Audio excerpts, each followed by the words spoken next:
Welcome to WordPress Monster. In this tutorial we will be installing and configuring W3 Total Cache plugin.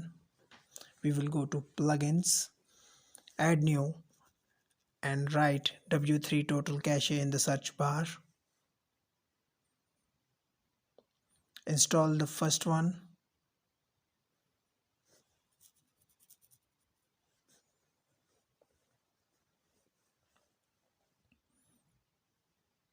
Activate.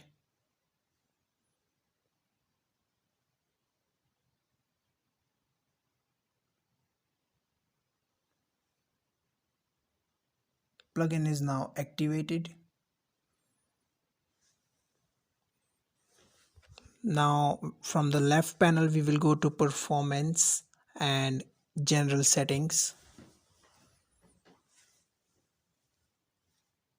Accept the terms.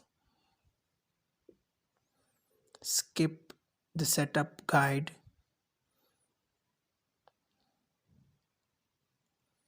From the top we will go to performance and general settings once again.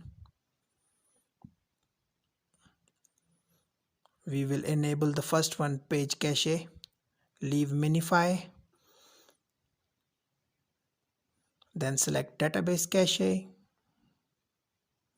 object cache, browser cache,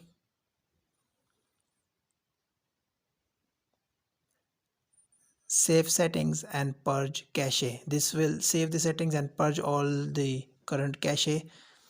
Now I will show you how you can purge your cache next time. From the performance you need to click purge all cache and your cache will be purged every time. Thanks for watching the video.